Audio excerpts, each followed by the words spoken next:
Hoy tenemos con nosotros a Antonio Vázquez, presidente de H2B2, expresidente de IAG y presidente del recientemente presentado Comité de Expertos de Talento Senior de 65 y más. Bienvenido. Muchísimas gracias. Encantado Muchísimas de estar gracias. aquí.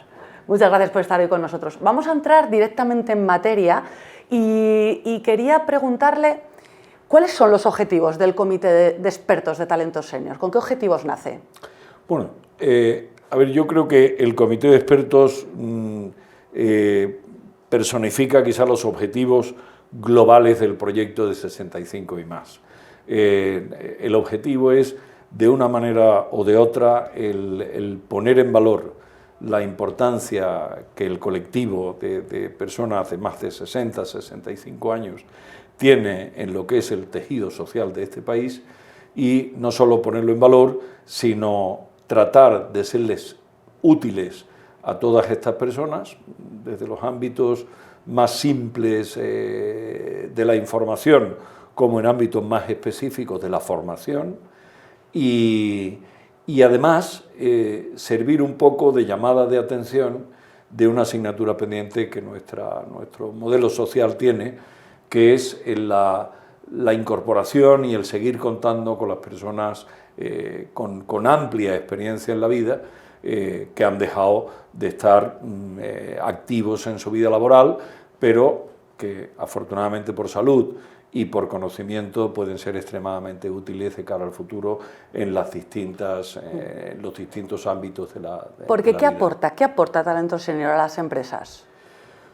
A ver, España tiene una situación muy peculiar en lo que al talento senior se refiere, porque hemos pasado quizás de una manera muy abrupta en los últimos 40 años, donde se hicieron grandes reconversiones industriales, grandes reestructuraciones, y donde que parecía que sobraba mucha gente mayor y faltaba mucha gente joven.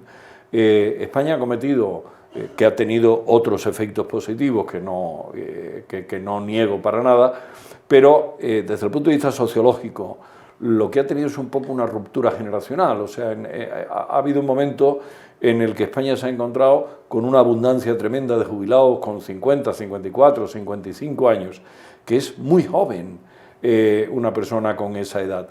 Se ha encontrado con una gran masa de gente jubilada o inactiva con esas edades, y al mismo tiempo con una población muy joven, muy preparada en temas tecnológicos, etcétera, etcétera. Pero claro, de pronto nos encontramos con una situación en la que dentro de unos años, por cuestiones de natalidad, por cuestiones de evolución de pirámide de población, por cuestiones de adaptación a un entorno o a un ecosistema mucho más tecnificado, y por el propio cambio que en sí está teniendo la vida, nos encontramos con situaciones en este momento donde lo que se produce es falta de talento. O sea, es rara la empresa con la que hablas que no tiene falta de talento en unos aspectos específicos o con unos perfiles específicos. Y de pronto yo creo que el talento senior puede ser una solución muy, muy importante para resolver problemas reales de servicios reales en la sociedad. Por ejemplo, tema medicina. El porcentaje de médicos que se va a jubilar en los próximos años alarma absolutamente. Y por otra parte, hay una masa crítica importante de médicos jubilados que tienen un talento y unos conocimientos y una capacidad de empatía con las personas, que quizás es mucho más importante, quizás es algo que nunca la inteligencia artificial va a resolver, pero nos encontramos con una masa crítica de personas que están jubiladas y que probablemente va a haber que ir echando manos de ellas. Entonces, parte de los objetivos que nosotros ponemos, y vamos a este ejemplo específico, es tratar de alertar a los poderes públicos, a quienes tienen en su mano la capacidad de regular, la capacidad de legislar, para que poco a poco se vayan poniendo en marcha mecanismos que vayan creando un puente que elimine este problema o que resuelva este problema en una manera importante de cara a los próximos 5, 10, 15, 20 años.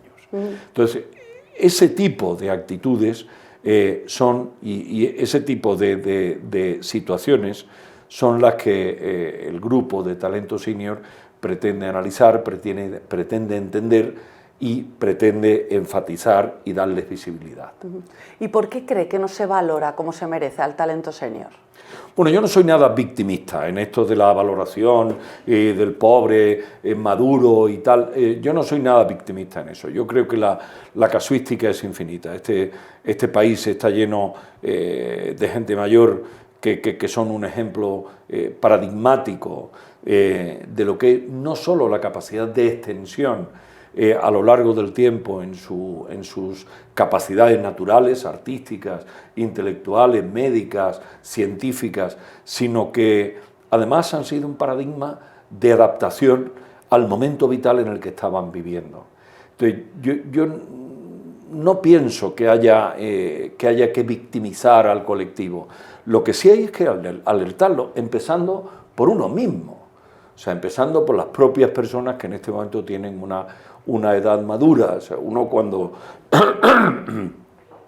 empieza a desarrollar su vida y, bueno, quien, como en mi caso, tiene la suerte de haber tenido novia desde muy joven y que haya sido la mujer de su vida, bueno, tú vas definiendo un nivel de relación y un nivel de conducta de ti mismo, pues en una pareja joven, que luego después empieza una andadura junta, van teniendo hijos, educan hijos, los hijos salen de la casa, se produce una especie de vacío, vienen los nietos. Bueno, todos estos cambios en la vida requieren que uno sea consciente del cambio de rol que se está produciendo en la propia persona. Y bueno, digamos que una edad madura o los más de 65 años o la época, desconozco que se siente estando jubilado porque no lo estoy, pero la época en la que viene la jubilación o el retiro de la actividad principal, bueno, yo creo que requiere una reflexión importante, requiere entender muy bien cuáles son los aspectos positivos, cuáles son los aspectos menos positivos y cuál puede ser una vía de acción y de actuación de cara al futuro y cuál es el rol que le toca a uno jugar dentro de su propia familia, en su grupo de amigos, en la sociedad, etcétera, etcétera. Entonces, bueno, yo creo que cada quien tiene que hacerse eco de sí mismo. Y luego después, desde el punto de vista social, es evidente que, bueno, que hay que dar pasos, Una de las cosas que a mí se me ocurre que son muy importantes y que es una ilusión que tenemos dentro de 65 y más y del grupo específico de talento senior es tener claras cuáles son las alternativas que uno tiene. Es como cuando tienes 17, 18 años y vas a entrar a la universidad, bueno, tú te pones una pantalla por delante con cuáles son tus opciones, ciencias, letras, dentro, fuera, privada, pública, técnica, no técnica. Bueno, yo creo que debería ocurrir lo mismo un poco cuando uno está llegando al momento de dejar una actividad principal que genera rutinas que no te hacen pensar en qué hacer cada día. Esa es la historia. Entonces, bueno, creo que nosotros podemos ayudar muchísimo en ver cuáles son las opciones, en tratar de crear opciones de aportación de talento senior vía asesoría desde el punto de vista de empresa privada, vía servicio público desde el punto de vista de voluntariado. Aquí el modelo del mundo anglosajón es un modelo inspirador, porque la gente tiene una inercia cuando termina, ¿no? Y se trata de eso, de poder poner enfrente de la persona alternativas. Claro, porque que las no hay nada más embriagador que la libertad total que uno no sabe dirigir o que uno no sabe enfocar, porque puede llegar a provocar una saturación y una sensación de vértigo. Entonces, bueno, ir poniendo una serie de ventanas, el mundo es muy grande, pero hay que mirarlo desde una ventana o de 2 o 3 ventanitas, ¿no?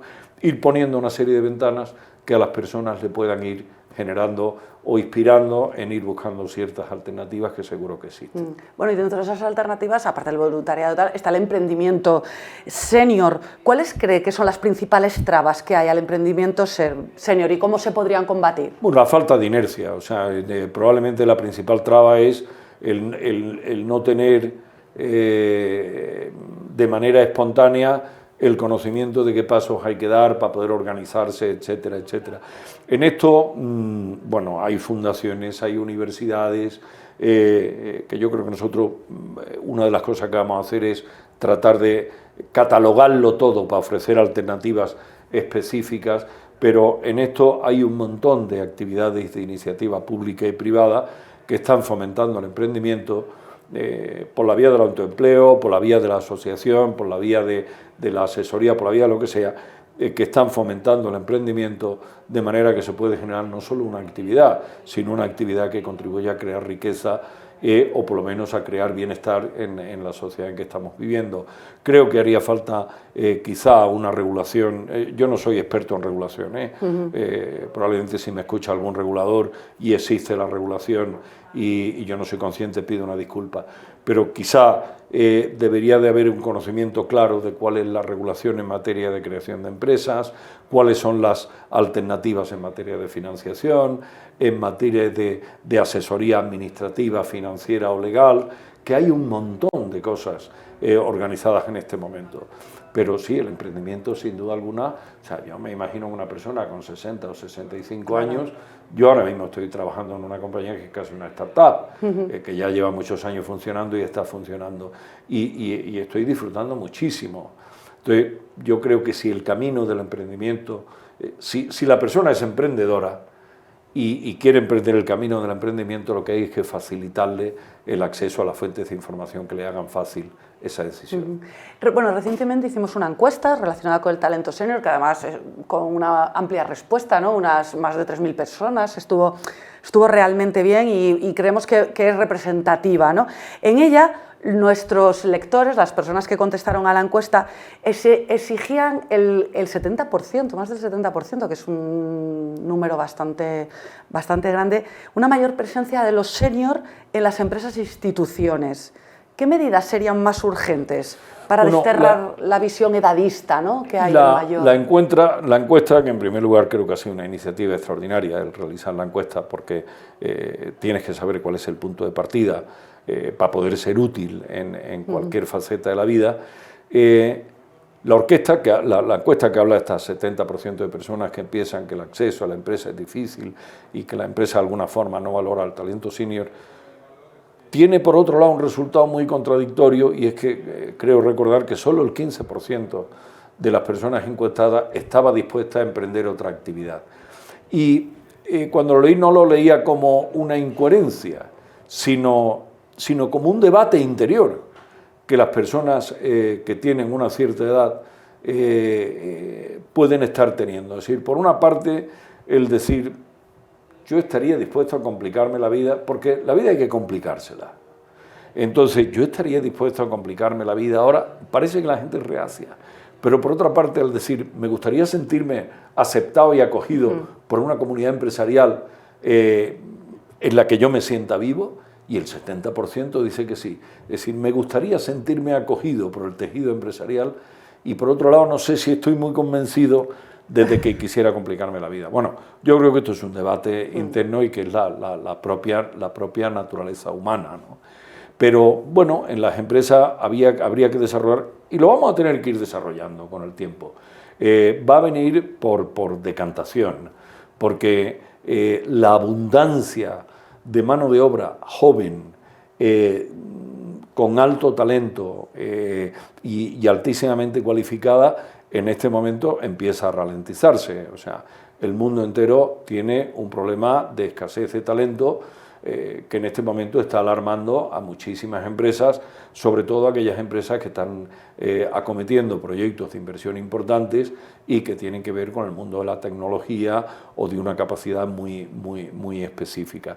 Es decir, en este momento no hay abundancia de talento, no hay un exceso que se pueda decir de mano de obra. De hecho, estamos viviendo una situación económica donde, como consecuencia de la inflación, del COVID, de la guerra, de distorsiones en la cadena de suministro y tal, hay una subida importante, no solo de los tipos de interés, sino del coste de vida y una inflación muy grande, cosa que nos va a cambiar la vida en los próximos años y que no estamos demasiado acostumbrados a ella a partir de los años 70, y parte del problema de inflación se está considerando en este momento difícil de resolver porque la mano de obra va a ser cada vez más costosa porque empieza a ser escasa.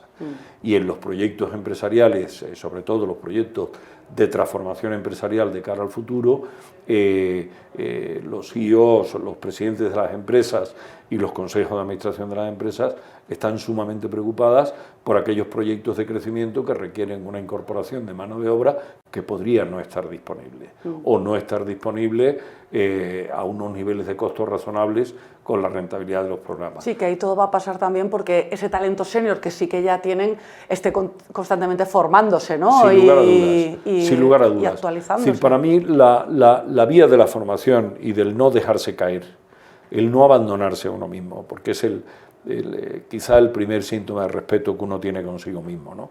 Que es el no abandonarse, el seguir actualizado, el seguir al día. No es que te vaya a convertir, yo no me voy a convertir nunca en un experto en inteligencia artificial, ni en algoritmos matemáticos y tal y cual, pero bueno, por lo menos que sigas combinando esa capacidad de discernimiento que te ha dado la vida con un nivel de actualización tecnológica / técnica, con un nivel de actualización que permita mantener un equilibrio, que al final del día el producto final sea una persona útil y una persona que es capaz de aportar valor en un proyecto. Y lo que decía antes, y no cerrarse. Y no cerrarse para nada. Que siempre se puede seguir aprendiendo.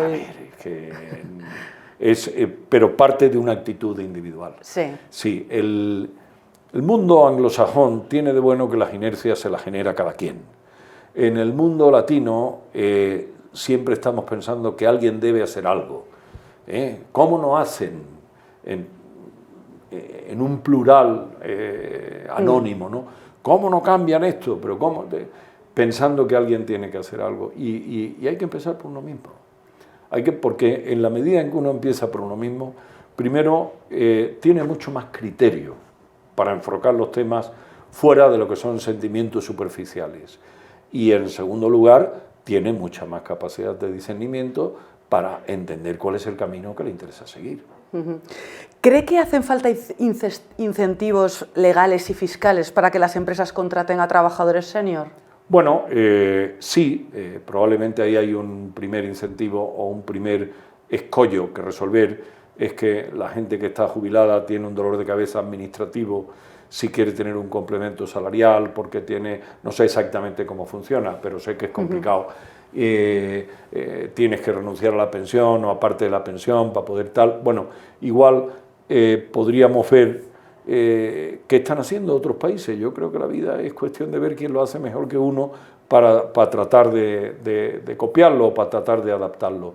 Quizá ese es un tema muy importante, el que no se convierta en un dolor de cabeza, el decir yo quiero tener una actividad, puede ser una actividad benéfica que no causa ningún problema porque no hay ingresos, pero quiero tener una actividad que va a ser remunerada de una forma o de otra, pero para tener una actividad remunerada necesito meterme en una complicación que como que no me la pide el cuerpo.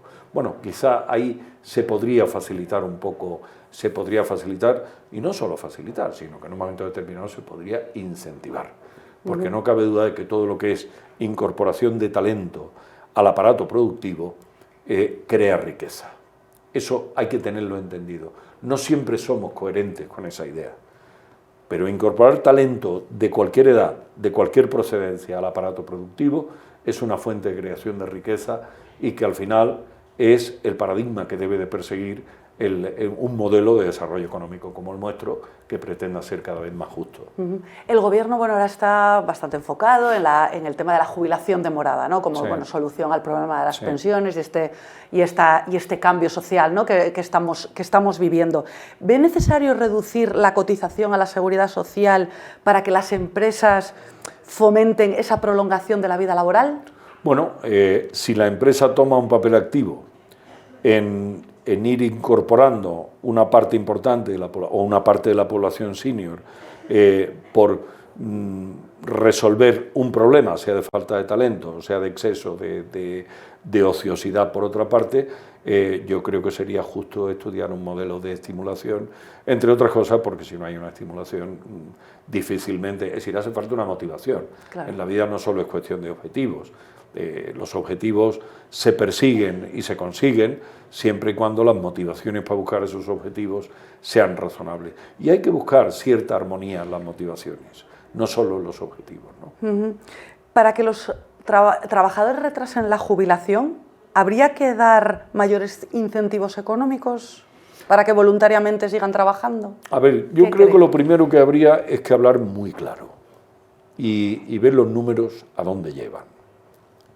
Y cosa que no es fácil, porque vivimos en un modelo económico muy difícil de prever, en el sentido de que las tasas de volatilidad en las variables que afectan al desarrollo del modelo económico son muy altas y vivimos en un entorno de alta incertidumbre económica, geopolítica, de salud. Sí. Hemos visto en el año 20 el tema de COVID. Sí, vivimos en un esquema de incertidumbre que es un poco complicado. Pero dentro de la incertidumbre, dentro del sesgo que puede tener cualquier análisis, yo creo que hay análisis muy bien hechos, bancos centrales, organismos centrales y tal, empresas privadas, hay análisis muy bien hechos de a dónde lleva y a dónde lleva específicamente el modelo de pensiones. Qué tasas de inmigración se han ido necesitando y se están necesitando para ir compensando estas pirámides invertidas donde tienes más beneficiarios que contribuyentes, etcétera, etcétera. Esto es una cuestión de hacer números. Yo creo que lo que sería muy importante es, en un diálogo social claro y contundente, poner esos números encima de la mesa.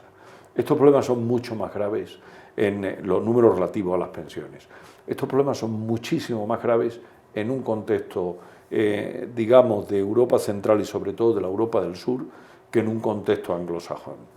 Y por un aspecto filosófico, las pensiones en el mundo latino, en nuestro mundo, están concebidas como una especie de pacto entre generaciones. Son las generaciones jóvenes las que tienen que pagar activas, las que tienen que contribuir al bienestar de esas generaciones anteriores pasivas, que fueron sus padres, sus abuelos y que todavía siguen vivos. El concepto anglosajón no es exactamente ese. O sea, y sobre todo ya en un mundo de pensiones que está mucho más sesgado a lo que son pensiones privadas, el concepto anglosajón es que yo voy teniendo una contribución a mi fondo de pensiones, contribución definida, contribución, beneficio definido, tal. Yo voy teniendo una contribución a mi fondo de pensiones, que es mi fondo de pensiones. Y voy teniendo esa contribución que ya los sistemas fiscales dirán si son salarios diferidos o son salarios ahorrados, netos, pero yo voy ahorrando para el día en que deje de ingresar y el día en que deje de ser activo, tener un fondo del que ir haciendo mi vida. Son dos conceptos radicalmente distintos. Uno es más individual, el otro es pacto intergeneracional. Claro, en nuestro mundo, en el mundo español, donde subsiste el concepto del pacto intergeneracional, a pesar del estímulo a los fondos de pensiones privados, que creo que es muy saludable, en cualquier ámbito y a cualquier nivel, en España esto es más complicado porque lo que se ha producido, en España en parte importante de la Europa continental, porque lo que se ha producido es un cambio demográfico de tal calibre, que es un sistema que arranca después del baby boom de la posguerra, y se ha producido un cambio demográfico de tal calibre que en este momento hay un problema real de pirámides invertidas. ¿Esto va a necesitar que esté uno trabajando hasta los 80 años? Yo no lo sé lo que va a necesitar. Pero lo que sí es importante es, primero, decir a dónde nos lleva la proyección de los números, decirlo con sinceridad, lo cual es muy difícil, porque desde el punto de vista político, la masa electoral que supone el colectivo de pensionistas presentes o futuros, que somos todos, es muy importante. O sea, es muy difícil ser racional en todo esto, yo lo entiendo, sobre todo próximo a periodos electorales, pero hace falta un análisis muy profundo, muy serio, muy honesto de cuál es la realidad, porque hay que empezar a educar a las generaciones futuras en en entender cuál va a ser la solución a este problema, que puede ser mayores contribuciones, que pueden ser alargamiento de la vida activa, que pueden ser estímulos para que la persona tenga complementos a tener planes de pensiones privados. En fin, no solo es, no me salen los números, trabaja usted hasta los 80 años. Claro. No, yo creo que hay que ir buscando soluciones, pero la búsqueda de soluciones, en mi opinión, en la situación actual, debería de ser un pacto de Estado. Un pacto de Estado, lo mismo que debería ser la educación, lo mismo que debería de ser la política exterior, y lo mismo que deberían de ser en muchos casos las infraestructuras, porque si no hay un pacto de Estado, los mandatos, los cortos mandatos políticos, sobre todo con mayorías cada vez más difíciles de constituir por la atomización del modelo parlamentario, va a ser extremadamente difícil que se llegue a un acuerdo con esto. Y el tema pensiones es fundamental y no se puede jugar con él. El 75,8% de respuestas de esta encuesta que comentábamos de Talento Senior apuesta por un modelo compatible de pensión y empleo, ¿no? ¿Cree que esa compatibilidad debería pasar por el 100% por poder cobrar el 100% de la pensión? Bueno, yo creo que esa compatibilidad, primero, lo comparto al 100%. No solo desde el punto de vista económico, no solo como solución a un problema financiero o actuarial, que es el problema de las pensiones, sino como salud mental y salud sociológica para la propia sociedad en la que vivimos. Eso sería muy bueno. Yo no sé si habría que llegar al 100% de la pensión, pero me remito un poco a la pregunta anterior. Lo que sí me gustaría es tener un análisis muy claro y ver cuáles son las posibles soluciones. Claro. Bueno, y ya para finalizar, ¿cree necesario la existencia de políticas activas de políticas que vayan enfocadas a la transición activa, ¿no? Porque se habla muy poco, uno puede estar deseando ya pues, la jubilación porque ya está cansado, lo que uno quiera, pero claro, nos hemos encontrado con casos en los que una vez ya te jubilas, pasa el primer año y dices, tengo 65, 66 años y tengo ganas de hacer cosas, además el perfil, ¿no? El perfil del senior ha cambiado radicalmente. Debería de prepararse a la gente para la jubilación y una vez está en la jubilación, también un poco lo que comentábamos antes, ¿no? ¿Qué opciones hay? ¿Cómo, no? Bueno, sin duda hay que ir preparándose. A ver, yo creo que el ser humano, para mantener un cierto equilibrio mental y un equilibrio anímico, sentirse bien consigo mismo y tener las dosis necesarias de adrenalina para levantarse cada mañana con ilusión y con ganas, necesita cierta estabilidad. O sea, con mis hijos hemos usado mucho el símil de decir, al final la estabilidad es una mesa que tiene una serie de patas.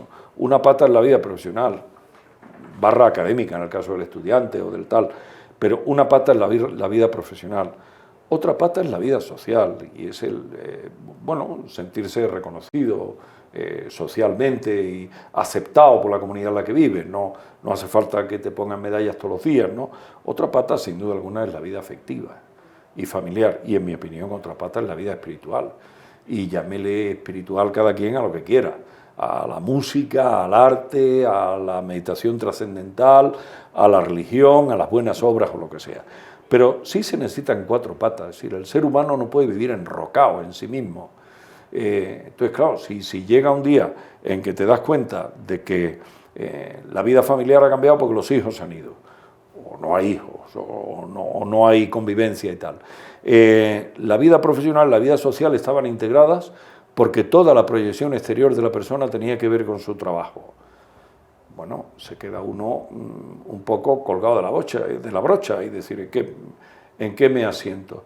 Bueno, yo creo que uno tiene que tener una cierta pedagogía con uno mismo para ir reconstruyendo esos pilares que van cambiando conforme van cambiando las épocas.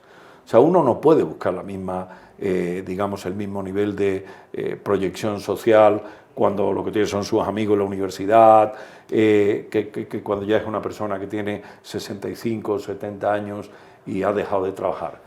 Entonces, el riesgo de interrumpir la vida laboral en un momento determinado es que te quedes desconectado del mundo.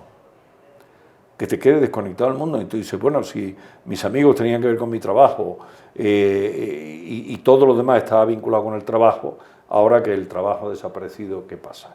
Entonces, bueno, yo creo que hay que ir acercándose a tener núcleos de expansión y de amistad que no tengan mucho que ver con el trabajo, reforzar y reconstruir el modelo de vida familiar. O sea, la profesión de abuelo es una maravilla, y no solo por lo que se pueda idealizar, de que pueden maleducar a disgusto a niños porque la responsabilidad de sus padres y tal. No, yo creo que hay cosas que tienen una profundidad tremenda, ¿no? en lo que es la propia relación de abuelo. Descubres un tipo diferente de relación hasta con tus propios hijos. Hay algo que hace clic, ¿no? Cuando ya los dos, hijos y padres, son padres, la propia relación con los nietos, en fin, de pronto la vida se te llena de luz, una luz que solo la trae un bebé, ¿no? o una gran ilusión. Bueno, eso hay que desarrollarlo y hay que aprenderlo. Hay que salir de casa, hay que buscar fuera de casa algún otro tipo de actividad, ¿no? Entonces, pero hay que prepararse con tiempo. Esto no llega así porque sí, no. Y luego yo creo que hacen falta dosis de adrenalina. Hay que tener un porqué para amanecer con ilusión. Y la adrenalina, según dicen los psicólogos o los psiquiatras finos, la disparan dos cosas: la ilusión y el miedo. Cuando uno tiene mucho miedo por algo, porque le va a pasar algo a un familiar tuyo, porque hay un peligro de un hijo tuyo, tal, eres capaz de correr 10.000 kilómetros, saltarte una pared, porque la adrenalina te lleva a eso. Con la ilusión pasa lo mismo. Cuando tienes una ilusión muy grande por una relación personal, por un proyecto social, por un proyecto profesional, bueno, porque te has ilusionado con un tema deportivo, cualquier cosa, la adrenalina se dispara hasta el punto que te pone en el punto vital necesario. Y para mí esto es como un termómetro. Y hace falta una temperatura mínima para que el ser humano esté vivo, si no, vive bajo cuerda. Antonio Vázquez, un placer. La música del Comité de Expertos de Talento Senior nos suena muy bien, y sabe por qué le digo la música. Sí, señor. Y estaremos muy atentos a la batuta de y a las próximas acciones de este comité. Muchísimas gracias. Otro día hablaremos de música. Encantados. Muchísimas gracias. Muchas gracias. Gracias, encantado.